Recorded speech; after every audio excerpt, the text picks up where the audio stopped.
স্বামী, আমাকে মাফ করে দিন। আর এই নিন আমার হাত, ধরে বসুন।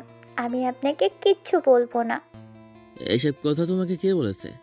আমার দাদি। দাদি আর কি কি বলছে? আমার বলতে শরম করে।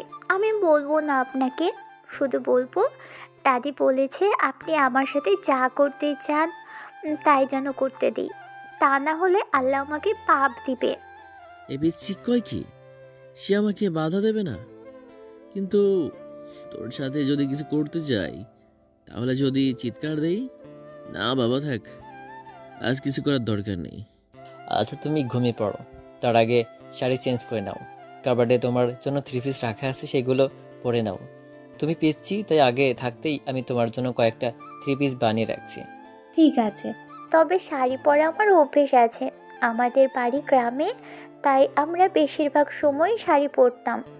আচ্ছা ঠিক আছে, তোমার যে কাপড়ে কমফোর্টেবল লাগবে সেটাই পরো। কমফর্টেবল মানে কি?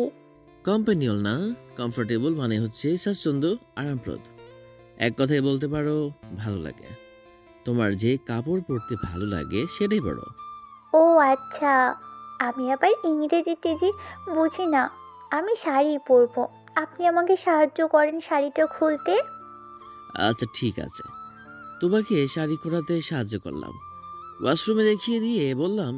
ওয়াশরুমে যাওয়া মাত্রই শুনতে পেলাম এক চিৎকার। আমি দৌড়িয়ে ঢুকে পড়লাম ওয়াশরুমে। এসে দেখি তুব্বা শাওয়ার অন করে তার নিচে দাঁড়িয়ে আছে। আরে তুমি শাওয়ার অন করলে কেন? আমি কি জানতাম এটা ঘোরালে উপর থেকে পানি পড়বে? আমাদের বাড়িতে এগুলো নেই। আমি হাত মুখ ধুতে চাইছিলাম।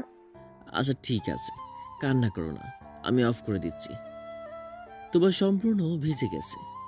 শাওয়ার অফ করতে গিয়ে আমিও ভিজে গেছি। তুব্বা ভিজে যাওয়াতে ওর শরীরের প্রতিটি অঙ্গ স্পষ্ট হয়ে উঠল। এবার নিজেকে কন্ট্রোল করা মুশকিলই হয়ে যাচ্ছে। আমি নিজেকে কোনো মতে কন্ট্রোল করে নিলাম। এরপর অন্য একটা ট্যাপ দেখিয়ে দিলাম। এটা অন করে হাত পা ধোবে কেমন? এবার তুমি চেঞ্জ করে নাও, আমি গেলাম। আমিও ভিজে গেছি, আমাকেও চেঞ্জ করতে হবে। বাইরে এসে চেঞ্জ করে নিলাম। আগেও শুনেছিলাম তুব্বার মাথায় অনেক চুল, তাই একটা হেয়ার ড্রায়ার কিনে রেখেছিলাম। একটু পর তুব্বা বের হয়ে আসলো। আমার কাছে এসো, তোমার চুলগুলো শুকিয়ে দেই। আরে এটা কি? এটা দিয়ে তোমার চুল শুকিয়ে দিব, তুমি বসো। তুব্বার চুলগুলো শুকিয়ে সুন্দর করে আছড়ে দিলাম। এবার ঘুমাতে চলো। কিন্তু আমার তো ক্ষুধা লাগছে। জানতাম এই কথা বলবে, তাই আগে থেকেই রুমে খাবার এনে রাখছিলাম। আমি তুবাকে খাবার দিলাম, তুবা খেয়ে নিল। বিছানায় এসে শুয়ে পড়লাম। তুবা হুট করে আমার বুকের উপর মাথা রাখলো। এটা কি হলো তুব্বা? তুমি আমার বুকে মাথা রাখলে কেন?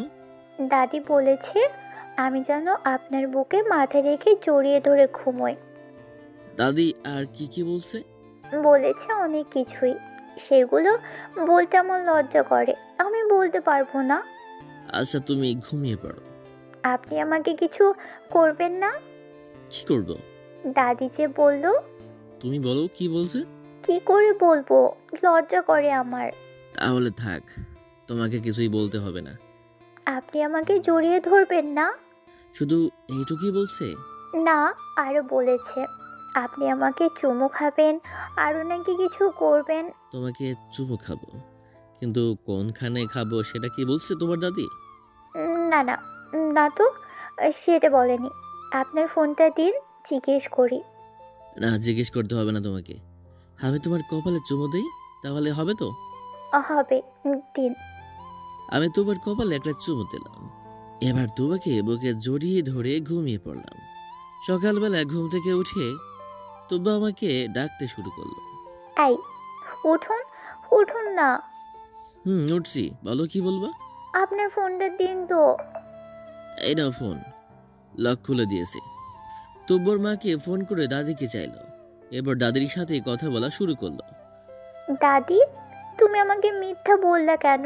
তুমি বলেছো আমার স্বামী আমাকে অনেক কিছু করবে, কিন্তু কিছুই তো করেনি, শুধু একটা চুমু দিল, তাও কপালে।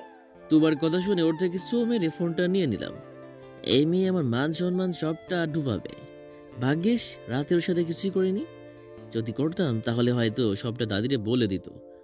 শোনো দুব্বা, স্বামী স্ত্রীর মধ্যে কিছু হলে সেটা কাউকে বলতে নেই। আল্লাহ তাহলে পাপ দেই। আচ্ছা ঠিক আছে, বলবো না। কিন্তু দাদি বলেছিল রাতে আপনি আমার সাথে কিছু করলে সেটা যেন তাকে বলি, তাই ফোন করেছিলাম। আর কোনো দিন বলবা না। তখনই আমার রুমে নক পড়ল। বুঝতে বাকি রইল না শয়তান ভাবিগুলো এসেছে। এবার আমার মান সম্মান দফা রফা করেই ছাড়বে। তার থেকে রুম থেকে দ্রুত প্রস্থান করা ভালো। আমি রুম থেকে বের হয়ে গেলে ভাবিরা হুড়মুড় করে ঢুকে পড়ল। কয়েকজন ভাবি তুবার চুলগুলো চেক করতে লাগলো। এরপর মুখ টিপে টিপে হেসে তুবাকে জিজ্ঞেস করতে লাগলো, তোবা, তোমার চুল শুকনো কেন? তোমার বর তোমার সাথে কিছু করেনি রাতে? আর তুমি সকালবেলায় গোসল করনি? ভাবি, আমার স্বামী আমার সাথে কি করবে? তার সকালবেলা গোসল করতে হবে কেন? তোমার স্বামী কিছু করেনি তোমার সাথে? আচ্ছা, তুমি স্বামী স্ত্রীর সম্পর্ক সম্পর্কে জানো তো? না ভাবি, জানি না। আপনারা বলে দিন না, কি হয় স্বামী স্ত্রীর সম্পর্কে? আমার দাদিও বলেছে, কিন্তু খোলাসা করে কিছুই বলেনি। এরপর ভাবিরা তুবার কানে কানে কি যেন বলল। ভাবিদের কথা শুনে তুব্বা লজ্জায় মাথা নত করে রাখলো। ভাবিরা তুব্বাকে খোঁচা মেরে বলল, হার লজ্জা পেতে হবে না। আমার দেবর ভালো মানুষ বলে তোমাকে কিছু করেনি, কিন্তু এভাবে স্বামীকে দূরে সরিয়ে রাখবা না, তাহলে স্বামী কিন্তু হাতছাড়া হয়ে যাবে। তাই যা করার তোমাকেই করতে হবে, তবে রাতে করো কিন্তু। ঠিক আছে ভাবি। রাতের বেলায় তুব্বা সেজে গুজে বসে রইল। আমি রুমে ঢুকতেই তুব্বা আমাকে জড়িয়ে ধরল। আমি কিন্তু জানি স্বামী স্ত্রীর সম্পর্ক কি হয়। ভাবিরা বলেছে সব। আমি যদি আপনাকে ধরে না রাখি, তাহলে আপনি নাকি আমাকে ছেড়ে চলে যাবেন। আরে তোমাকে ছেড়ে আমি কোথাও যাব না। তুমি আমার বউ, তোমাকে ছেড়ে কোথায় যাব? না, তবুও আজ আপনি আমাকে আদর করবেন। তোমার কষ্ট হবে? হবে না। কাউকে বলবে না তো? না, করব না। ভাবিরা সেটাও বলেছে। তবুও ভালো। পিচ্ছি বউটা নিজের থেকেই আমার কাছে আদর চাইছে। ভেবেছিলাম হয়তো বিয়ে করেও সিঙ্গেলে থাকতে হবে, কিন্তু না। মনে হচ্ছে আজ রাত থেকে সিঙ্গেল লাইফ শেষ। আপনারা এখানে কি শুনতে চান মেয়েরা? এবার বিদায় হন। এখন আমি আমার পিচ্ছি বউয়ের সাথে বাসর করব।